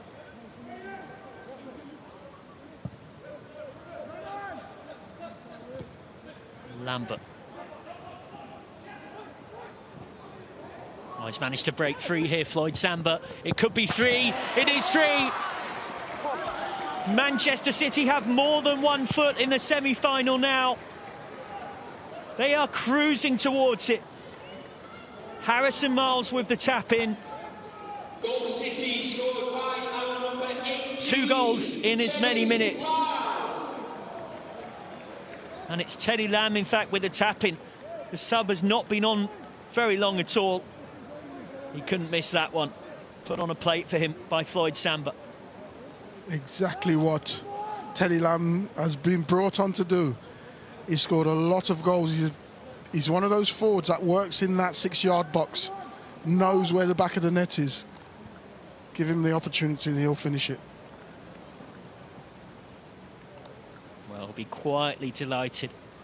Oliver Rice on the touchline for Manchester City. And in a quarter of an hour or so, this game is very quickly gone away from Everton. And now you're talking miracles, really. It was tough for them. Once they went down to 10, it was going to be tough. And I think City were probably looking at it as if it's only a matter of time. Keep plugging away, keep doing what they're doing. It's only a matter of time before they actually break and they get a few chances and a few goals. One in there by Freddie Murdoch is not long come on. Taken off Akarakiri by Makadu. And still one quarter-final to come after this one. It's Manchester United against Sunderland at Old Trafford next Wednesday. All over the top, Lamb is hunting for it. Manchester United, the only team to have got to more finals in this competition than Manchester City, 11-time winners as well. Sunderland twice winners, last in 1967. They'll have to do it the hard way by winning away against the Red Devils to reach a semi-final. And whoever wins that one will face Crystal Palace at home. And it looks like, based on what we're watching now, the other semi-final will be Manchester City hosting Blackburn. You've only won this competition once, back in 1969. Not too far off 50 years ago. In fact, I beg your pardon, my maths is poor. 57 years, not a million miles off 60 years ago. So Blackburn, like Sunderland, chasing a long-awaited FA Youth Cup win. But much like the Black Cats, they're going to have to go to one of the 2 big Manchester clubs and win to make that final. Heskey.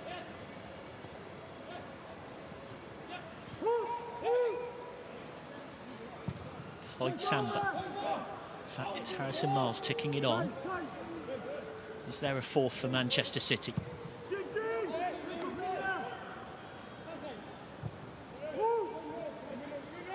Miles. Braithwaite.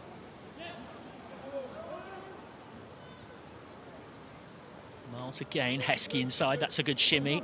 The back heel almost worked, he does get the pass away now.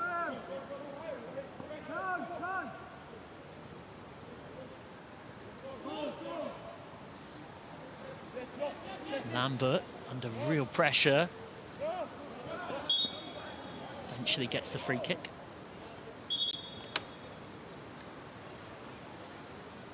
Plenty of changes here for the home side. Charlie Courtman will come on, as will Karim Kassim. Triple substitution for Everton. Everton's changes will be made first. Shea Pitter, who scored a couple of goals, around 4 and 5 on this cup run, comes off, as does Aidan Graham. And number 18, Jake Doughty, comes on. That's also Jonathan Nsangu and Kian Wren to come on for the Toffees. Number 17, Harry Hughes. Now the changes coming for Manchester City, And substitutions for City, which will see is number 5, Charlie Courtman on, and also Karim Kassim. number 12, Charlie Courtman.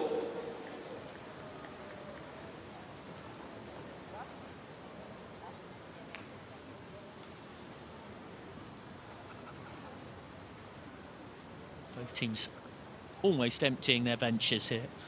Are of course allowed 5 changes in normal time and an extra change in stoppage time.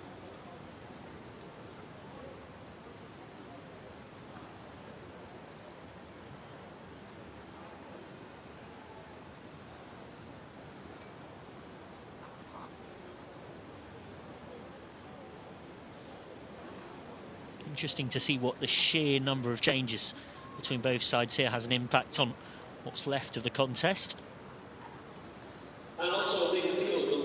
Floyd Samba, scorer of the first, that composed penalty to add to the goal that he got in round 5.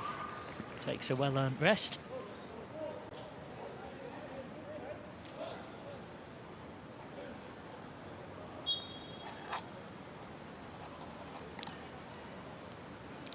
I'd be surprised if both teams necessarily change their shape here.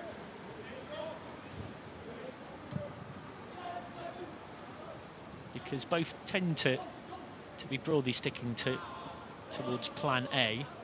Most of those swaps look like straight positional player changes for me, but we'll see how it plays out. See just how much Keith Southern urges his Everton side forward, just to try and see if they can do the impossible. Jake Doughty has just come on, wins the corner. Block from City number 12, Charlie Cortman, is his first contribution since coming on. He's been at City since under-8s level, despite being born in Harrogate.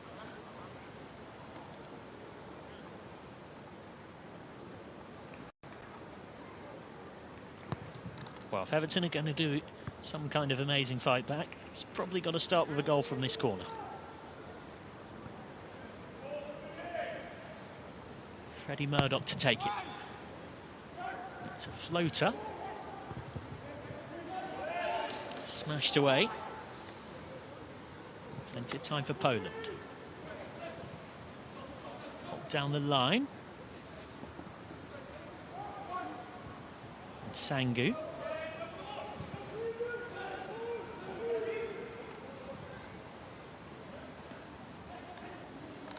Men of Everton fighting hard as best they can. Murdoch, slightly heavy touch.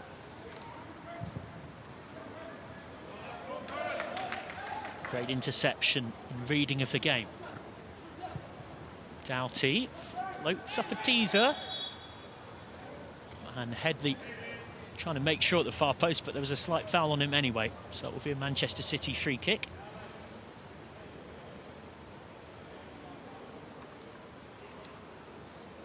In Wren waiting to come on in front of us. I think the Everton's substitutions have made a positive effect. They've actually come out and had a go.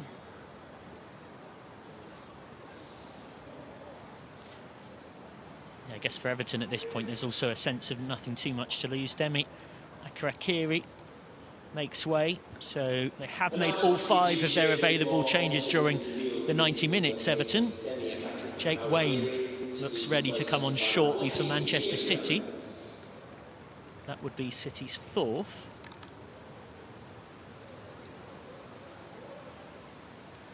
And Wayne, in fact, seemingly will come on now.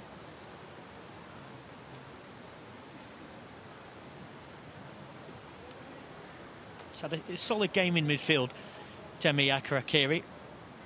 And confirmation of that change, it's Ryan McAdoo, one of the exciting young stars of this Manchester City team, who will take his leave, allowing Jake Wayne to come on. Wayne, who got his scholarship last summer, has come through all the age groups at Manchester City. 17-year-old.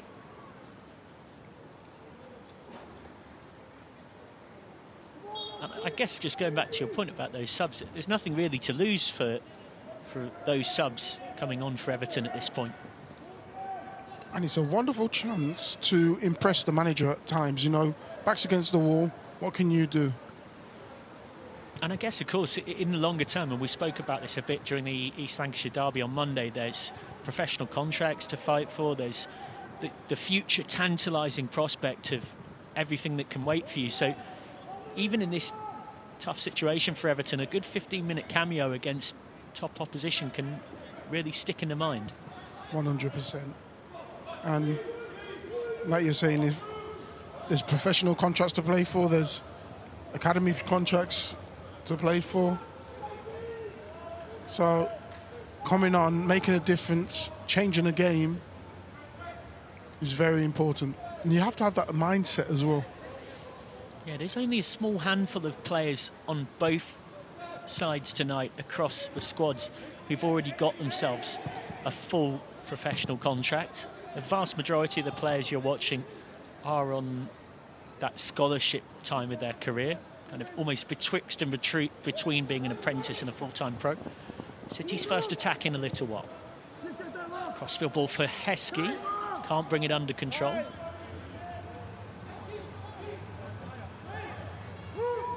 Rolls it back. Cassim.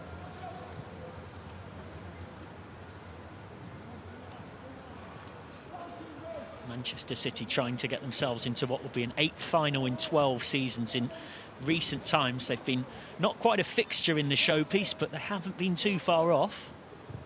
If you're being really picky as a City fan, they haven't quite won that final as often as you might like. They lost in 2015, 16 and 17 against Chelsea.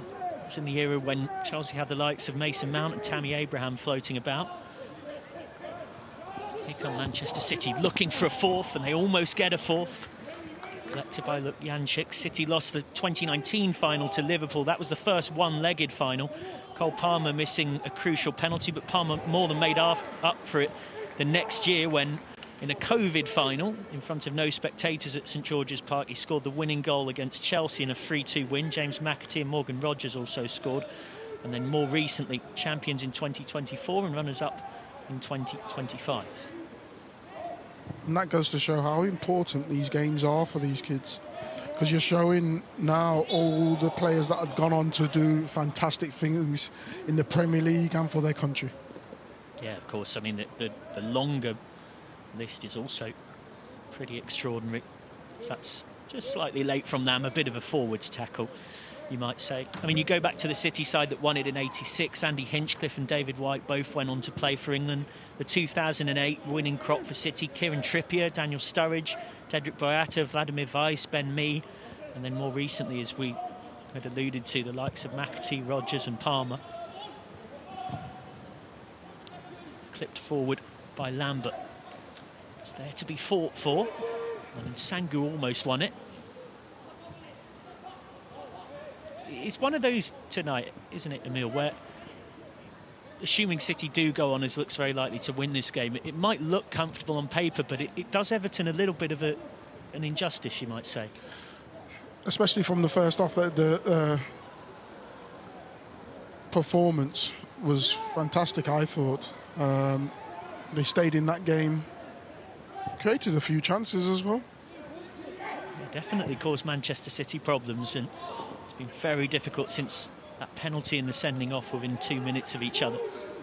It's an Everton side that are performing well in the league as well. They're third in the Under-18 Premier League North. Manchester City top, 2 points above their rivals from across the city with a game in hand. Then Everton third. They're 14 points behind. There's a big gap.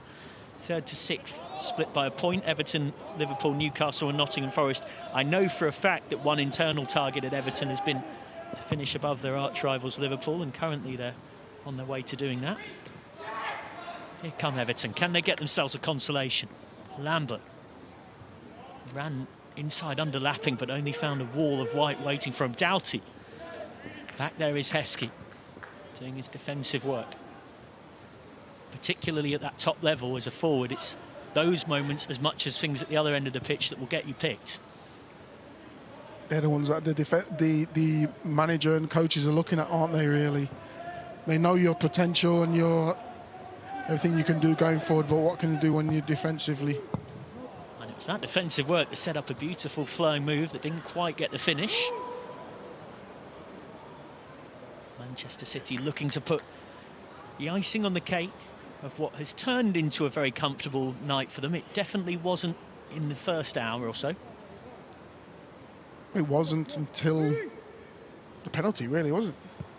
Which we all have doubts about, but unfortunately we don't have VAR or anything to look at to change the view on that, but they'll be very disappointed with that. Up until then, they were well in the game. Into stoppage time. Heskey jumping and fighting for it. Won by Drake. Wayne.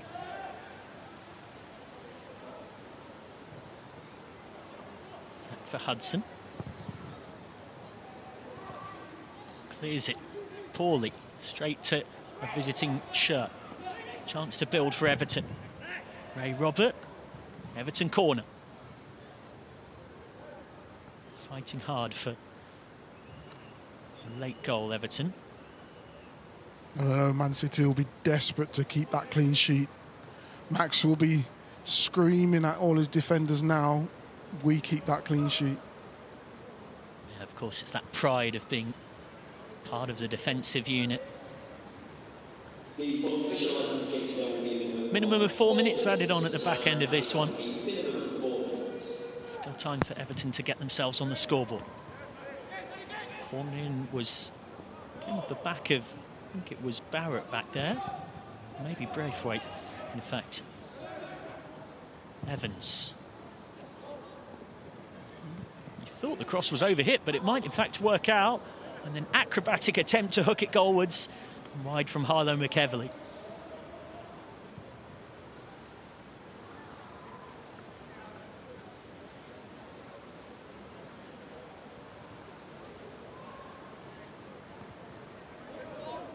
Definitely speaking about this before, whereas this is a key way of them of getting a chance or getting a goal.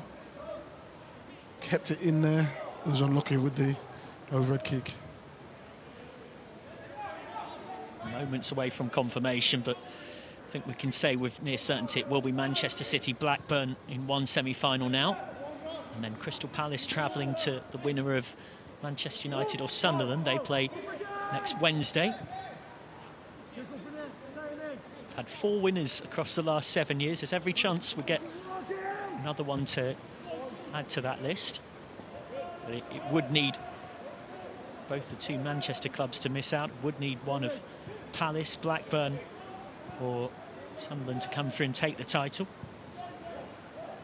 Of course, looking a little bit further back, there's an era where Chelsea were very dominant, 5 straight wins from 2013 to 2018, but Manchester City dumped them out this season and they're putting Everton out. Heskey, can he put the icing on the cake? Trying to make room. Heskey's unselfish and the shot wasn't quite cleanly connected with.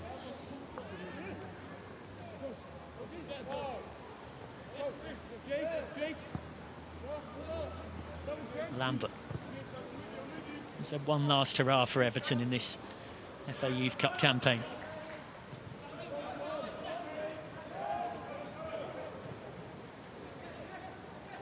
Braithwaite.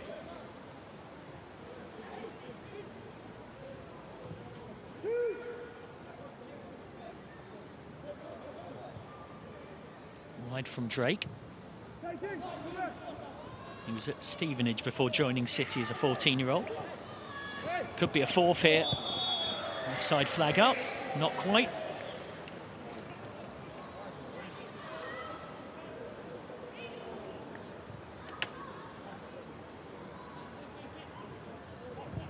Fourth would feel pretty harsh against Everton on the balance of the night. Won by Lamb. He's then fouled.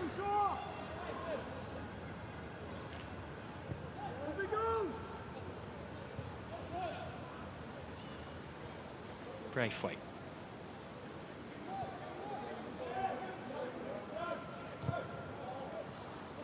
Threaded pass through the lines from Courtman.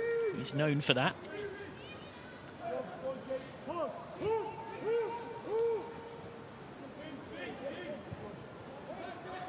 Rolled across.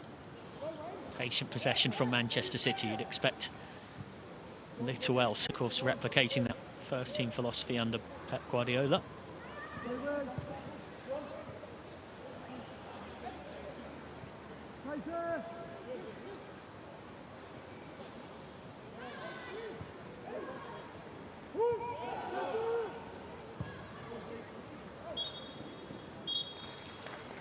Comfortable in the end for Manchester City, who are into a home semi-final against Blackburn Rovers and will fancy their chances of reaching an 8th FA Youth Cup final in the last 12 seasons, and having been runners-up last season, are putting quite a case for getting their name on the trophy this time around. Floyd Samba rolled in from the penalty spot on the hour mark. A couple of minutes later, Everton saw Malik Olayiwola sent off, and Manchester City were quick to take full advantage. A classic curler from Regan Heskey, and then 3 minutes after that, Teddy Lamb tapped in. Manchester City through in the end. Everton made it tough initially, but ultimately the home side had just too much, as it finishes Manchester City 3, Everton 0. In the end, comfortable for City, Emile Heskey alongside yours truly, Michael McCann, but actually the scoreline may be a touch harsh on the Toffees. Yeah, a touch harsh. Obviously, after everything happened after the penalty, and then obviously the sending off then just compiled that. But they're well in that game, Everton, up until then. First half was similar sort of goal chances created. But I think Man City's philosophy is keep wearing you down, keep wearing you down, keep wearing you down. And you saw that tonight. And your son was on the pitch, of course, and I think given that he scored what was clearly the magic moment of the night, it would be frankly, I think even the most passionate Evertonian would not deny you taking a moment to enjoy that. How much pleasure did it give you to be up in the commentary box seeing him do his thing? Yeah, obviously it's great to see my son watching my sons play football, and then seeing them score goals like that as well. Seen it time and time again, so it's kind of something that I know what he can do, and I know that he's done it plenty of times. But to actually execute it time and time again the way that he does is phenomenal. So yeah, it's just great to be here watching it and commentating about it when he does it. And it was great to have your company as well for it, and your company at home too.